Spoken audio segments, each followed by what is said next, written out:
Nila.com. Baik lagi bersama gua Reaki. Kali ini bintang tamu kita, boleh kenalnya udah tahu dong? Pasti udah tahu. Siapa Mas? Siapa ya? Ayo. Gua kayak nggak perlu jelasin deh. Ini siapa? Gue Sigit Wardana atau Sigit Base Jam. Paling gue lagi mau nanya-nanya nih sama Mas Sigit. Gue mau Kamu tes dulu. nanya? Hah? Pilih sinetron atau musik? Soalnya kan sempat ngikut sinetron juga tuh. Sempat. Preman kampus gue ingat. 2005. Iya. 2005. Iya dong. Gue ingat. Gue ngikutin itu 2005. Sebenarnya sampai 2019 kemarin sebelum pandemi masih syuting. Oh, syuting juga. Kepotong syutingnya karena pandemi sih sebenarnya.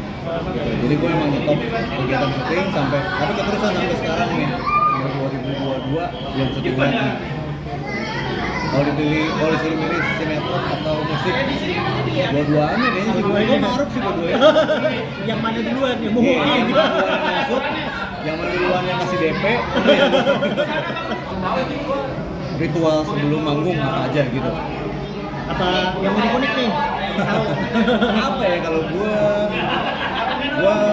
kostum ya, baju gitu maksudnya juga cukup penting buat gue gitu kalau buat manggung.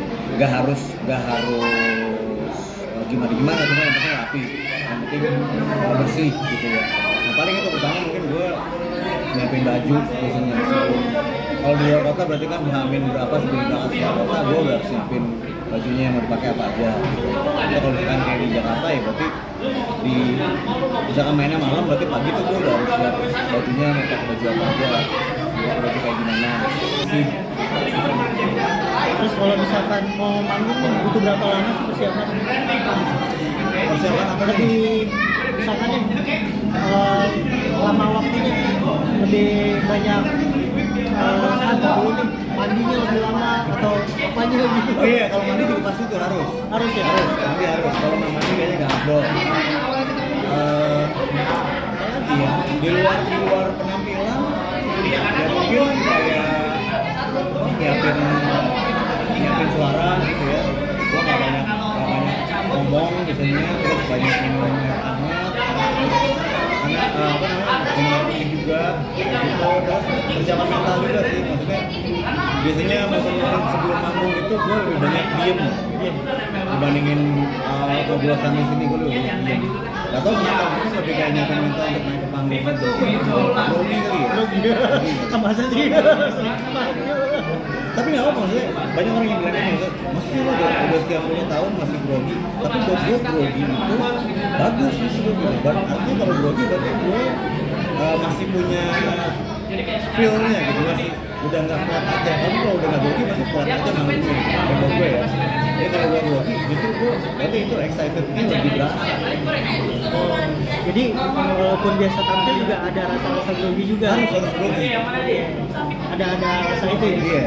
Oke, soalnya banyak banget nih. Dulu kalau cerita sedikit masih gua ini gue senang banget kalau ngeliat dulu masih zamannya kalau di gue tuh konser sama musisi. Gue dengerin tuh Base Jam yang bermimpi kalau nggak salah. Nah, gue pengen tahu nih kehidupan waktu di era itu mungkin nggak lebih ke sisi kehidupan bandnya, mungkin udah ada lebih ke sebenarnya Mas Sigit tuh lebih apa sih, emang benar-benar suka nyanyi atau di luar itu awal dari masih SMP atau gimana gitu? Gue ngeband tuh dari SMP ya, pas 2 SMP. Umur gue berarti 14 tahun kalau nggak salah. Nah, kalau musik sebenarnya di keluarga itu dari bokap, dari nyokap itu emang senang musik. Bokap sampai sekarang pun masih main musik. Bokap sama bokap juga ketemu gara-gara mereka sama-sama suka musik, jadi ketemu terus pacaran tuh hari nikah. Makanya nama gue Sigit itu ada diambil dari sebuah si gitar. Oh iya. Si gitar. Kenapa si gitar? Karena gitar itu adalah yang mempertemukan nyokap sama bokap gue. Sampai sekarang masih ada gitar. Terus tapi memang di waktu kecil itu gue nggak terlalu tertarik sama musik sih. Gue lebih senang komik, lebih senang baca komik. Tapi di mulai SMP gue ngeliat temen gue bisa main gitar itu dia dikelilingin cewek-cewek gitu. Akhirnya gue minta, jadi kita tuh udah ada album itu udah di rumahnya itu nggak pernah sentuh dari kecil. Akhirnya begitu gue ngeliat temen gue itu bisa yang jago main gitar dikelilingin cewek-cewek, gue udah minta bapak kan ngajarin main gitar. Gue diajarin main gitar, karena mulai tertarik sama musik sampai akhirnya di kelas 2 SMP itu ada temen-temen pada mau nge-band gitu ya. Temen-temen pada mau nge-band, terus gue diajakin posisi yang kosong memang vokalis. Ya udah, sebenernya dulu gue pengen jadi banyak nggak sih lo sebenarnya. bakalan jadi vokalis? Vokalis. Iya benar-benar vokalis, benar-benar. Iya setelah gue nge-band, setelah mulai nge-band sekian lama gitu di SMP itu ya, mulailah oh ternyata asik juga ya nge-band ya, ternyata asik juga ya gue. Akhirnya jadi mulai punya angan sih. Semoga gue nanti bisa jadi pemain band, bisa jadi musisi yang profesional, yang lagu-lagunya dikenal banyak orang. Nah akhirnya itu tercapai di sama Best Jam. Sebelum Best Jam dulu kita masih pengen tahu nih kecilnya masih gitu kayak gimana sih di luar musik. Gue punya cita-cita waktu itu jadi penulis sebenarnya. Jadi waktu SD itu gue sempat bikin kayak cerita novel, itu kan tulisan tangan di dalam satu buku tulis gitu. Itu berseri tuh, berseri gue kasih ke teman-teman. Jadi jangan teman-teman nyebar ke SD ya. Jadi cerita gue pertama itu, karena gue ngefans banget dulu sama Mas Firman Wijaya. Gue suka banget baca Lupus. Oke, Lupus. Akhirnya gue pengen jadi penulis. Terus gue sama musik, tapi begitu udah selesai musik di kelas 2 SMP itu udah semua hilang. Semua hilang di SMP. Fokus ke musik. Pas lo terjun di musik itu apa yang ada pikiran lo waktu itu? Ya pengen ngerasain bisa punya album, punya lagu yang dikenal sama orang-orang, paling nggak punya album dikenal sama orang banyak nggak terlalu jadi angan-angan. Paling nggak bisa masuk studio rekaman, bisa rekaman punya album gitu. Intinya itu. Karena waktu itu bikin album itu gimana sih? Maksudnya belum, sekarang kan digital nih ya.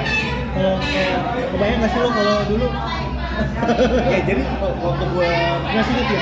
Waktu gue masih SMP itu, gue nggak bayang sih bakalan gimana caranya bisa punya album, gimana caranya bisa masuk studio rekaman, gimana caranya bisa dipotong sama label.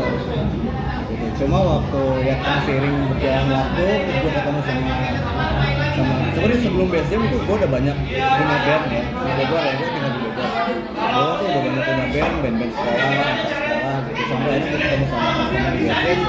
Best Jam itu adalah band pertama yang mencoba untuk profesional, band pertama gue yang mencoba untuk profesional gitu.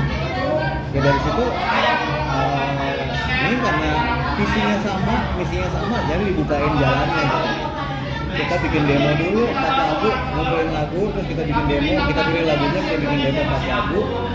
Selesai 4 lagu ini kita tawarin ke label.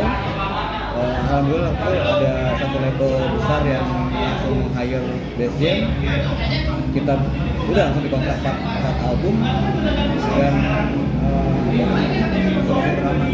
Sebenarnya kalau buat Best Jam berterang jalannya nggak terlalu sulit ya. Artinya setelah kita bikin band terus manggung sana sini selama 2 tahun, kita putusin untuk kita mau bikin lagu sendiri, kita bikin demo, bikin lagu berapa, bikin demo 4 lagu, tawarin ke label, langsung ada yang mau, label langsung di sign 4 album, langsung rilis album. Kalau tawarin ke label itu pada zaman itu kayak gimana tuh? Ya datang ke label sih, bawa demo gitu ya, ini kita mau profil bandnya, terus bawa demonya, masukin kita.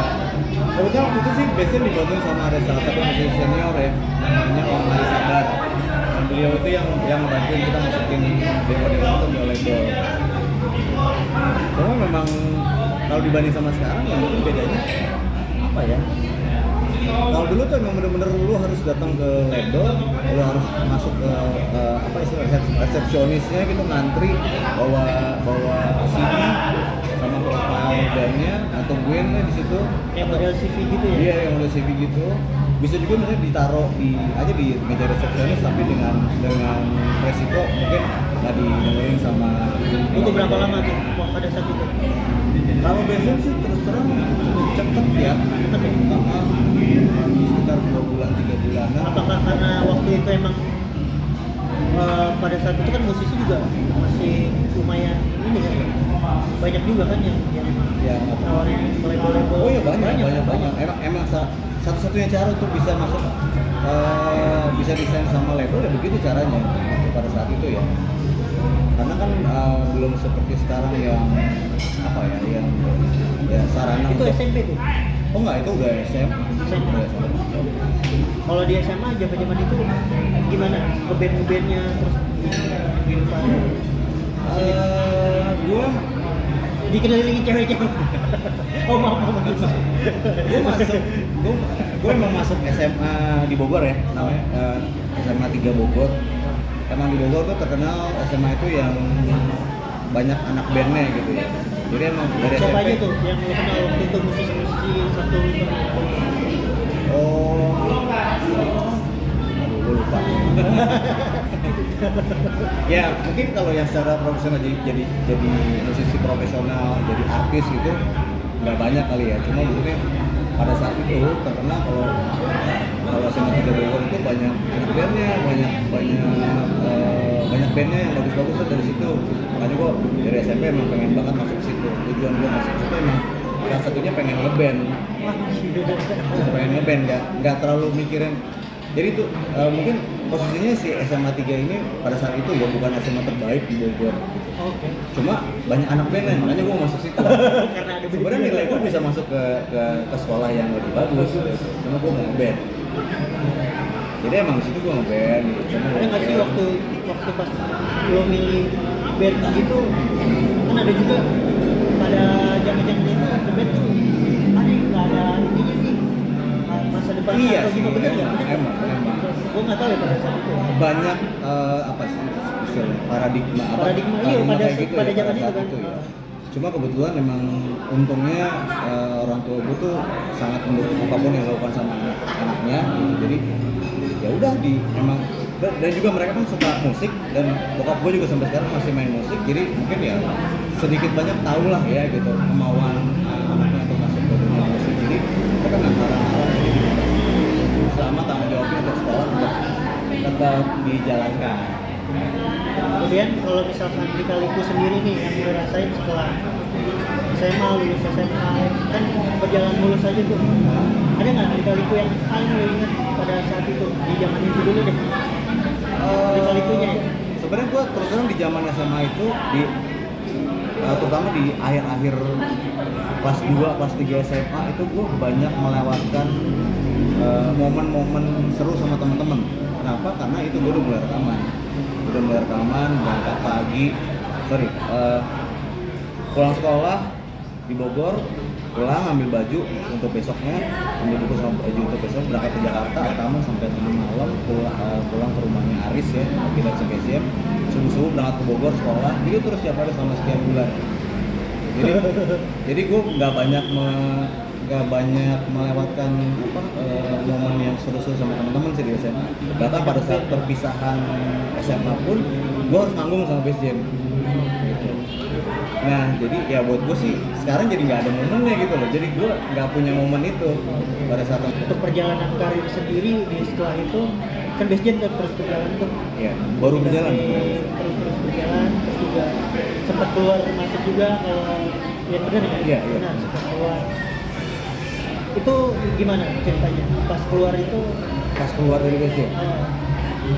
Gue keluar dari Base Jam tahun 2006 ya. 2006. Jadi sebenarnya karena gue Base Jam itu 2004 habis kontrak sama label yang sebelumnya menaungi Base Jam itu habis kontraknya ya, dan nggak diperpanjang, temen-temen yang nggak mau diperpanjang karena gue bilang pada saat itu kita stuck kreativitas, jadi udah vakum Base Jam 2004 vakum.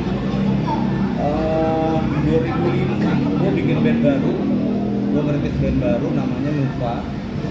Terus di 2006 itu mau rilis album Nuva, tiba-tiba Base Jam memutuskan untuk balik lagi.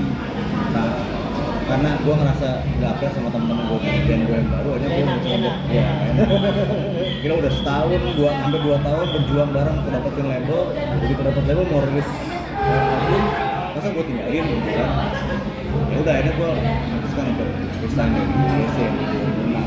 itu masa-masa lo keluar itu ada yang lo rasain nggak sih kira-kira beda gitu, apa bedanya mungkin dari banyak segi sih ya adaptasi ya, maksudnya yang tadinya gue sama band, gue sama Christian, tiba-tiba gue harus sendiri, karena kan gini sebenarnya si bandnya itu, band barunya gue itu juga bubar gitu setelah album pertamanya rilis, habis itu bubar, gue akhirnya solo gitu. Gue akhirnya solo, nah di solo itu sebenarnya yang lebih banyak beradaptasi sih. Gue yang biasa tampil sama band, gue harus tampil sendiri gitu kan. Tapi enaknya maksudnya gue bener-bener pertama gue ngerasain berjuang lagi dari awal gitu, dari nol lagi, nggak dari nol lah ya, dari ini menarik nih, setelah lo berjuang dari nol mungkin ini bisa di-sharing juga ya. Gue kebayang sih dari Best Jam terus lo dari nol lagi, tantangan yang lo rasain tuh apa tuh? Maksud gue itu bisa sedikit gitu. Jadi gue rilis single album solo itu, rilis album solo 2009 ya. 2009 itu bener-bener ya gue sendiri, nggak ada manajemen, nggak ada backup tim yang mendukung apa sepak terjang gue lah pada saat itu. Cuma ada label juga kan, mereka masalahnya cuma ngurusinnya cuma masalah album aja gitu, untuk manajemen dan lain-lain nggak ada. Akhirnya gue gue ngerasain ini sih, yang gue rasain pada saat itu efek dari selama pada saat Best Jam lagi naik-naiknya, sama saya gue nggak cuma bergaul sama teman-teman anak-anak band lain aja gitu ya, sama artis lain. Ini gue juga mencoba untuk dekat sama orang-orang IO, sama teman-teman media, sama manajer-manajer artis lain, sama orang radio gitu. Nah akhirnya begitu gue mulai solo karir itu dari nol lagi, gue mencoba untuk minta bantuan teman-teman yang dulu gue ngerasa dekat itu gitu, dan mereka ternyata welcome untuk membantuin. Gue ngerasain banget ini dibantuin sama mereka gitu. Lalu gue diputar di radio, gue diajakin main promo di TV. Walaupun lu udah teman-teman media ya, maksudnya teman-teman band ya, teman-teman media, maksudnya teman-teman yang gue jalin hubungan baiknya di luar band gitu. Teman-teman media, gue sangat berterima kasih sama mereka gitu yang membuat mungkin impact-nya nggak terlalu besar gitu, tapi buat gue percaya diri gue jadi lebih oh bukannya gue masih bisa keluarga sendiri nih pas lagi solo gitu. Ya kalau ya, waktu solo itu gue baru nikah 2 tahun kalau nggak salah, 2 tahun. Ya kalau istri gue sih mendukung banget ya, apapun yang gue lakukan istri gue mendukung. Terus tapi ya emang itu kan harus mulai lagi dari nol, ya otomatis apa istilahnya secara materi ya nggak bagus-bagus banget kan, semuanya harus dipikirkan matang-matang gitu ya. Jadi ya ini seperti gitu, walaupun susah, walaupun senang, tapi kalau alhamdulillahnya istri gue selalu mendukung apapun yang gue lakuin. Jadi gue melakukannya dengan enjoy dan hasilnya berkah. Kemudian kalau ke kesibukan sekarang nih, apa? Sekarang gue solo masih ya, project solo masih jalan terus. Terakhir rilis single 2020 sih waktu pandemi kemarin. Terus Best Jam juga, gue 2019 balik lagi ke Best Jam karena Mas Adon resign dari Best Jam, jadi gue diminta sama temen untuk balik lagi. 2019 gue balik ke Best Jam. Ya Best Jam juga masih ada banyak project ke depannya. Kami baru rilis album live bulan Oktober 2022 kemarin, menuju 30 judulnya. Kalau Best Jam tadi mungkin ceritanya adalah nanti 2024 Best Jam 30 tahun, jadi menuju 2024 kita programnya adalah menuju 30. Jadi banyak banget, pengennya sih banyak banget aktiviti yang kita lakuin. Album baru juga? Album baru mudah-mudahan di tahun depan ada, 2023 ada. Masuk video klip? Video klip ya harus ada. Terus kalau buat solo juga pengennya sih gue sebenarnya kemarin ketinggalan di pandemi itu, ketinggalan banyak banget ya, 2 tahun nggak ngapa-ngapain. Jualan, karena istri gue kan emang bisnis makanan, jadi gue lebih banyak bantuin istri gue jualan makanan sebenarnya, sambil ya live online gitu ya, online. Ya jadi 2022 2023 ini mengejar ketinggalan sih buat gue. Apalagi Single setelah solo satu tahun apa gitu. kalau tur lagi dirancang si roadshow ya, roadshow dan bentuknya mungkin lebih ke intimate show kalau Def Jam ya. Kita nggak terlalu ngarah ke apa namanya panggung-panggung besar gitu ya. Cuma ya, pokoknya intinya gini, pengennya di 2023 nanti nih sesering mungkin biasanya akan tampil di publik. Nanti kan ya kejutan-kejutan dari Best Jam. Boleh di-share untuk teman-teman Best Jam kayak ini loh, kalau misalkan Best Jam tuh bakal ada gebrakan baru nih. Iya, oke. Best Jam Friends ya. Ternyata di 2023 itu akan banyak banget aktivitas yang akan Best Jam lakukan menuju ke 30 tahunnya Best Jam. Gongnya adalah pengennya di 2024 nanti ada di Januari 2024 ada kayak intimate show, showcase gitu memperingati 30 tahunnya Best Jam. Thank you banget. Semoga informasi ini bermanfaat. Thank you Mas Sigit, sukses terus. Kita punya merchandise loh. Oh oke. Apa bang itu? Oh ini. Wah, sorry ya. Oh ini. Buka dulu. Apa nih? Sorry ada di situ. Oke. Ini ya. Coba dibuka Ini boleh dulu. dibuka? Boleh dong. Oke, boleh. Bajunya juga boleh dibuka. Wih, kabar jendela 90s. Terima Tahu buat kasih. manggung kemana-mana bisa bawa di mobil ya kan. Thank you. Satu lagi ada nih. Ini kabar kata. Apa? Kabar kata. Kabar kata. Kasih kabar kata aja. Ini lagi posisi di Jakarta sih. Berarti kalau misalnya ini lebih ke Thank you Thank you ya. Mas Sigit.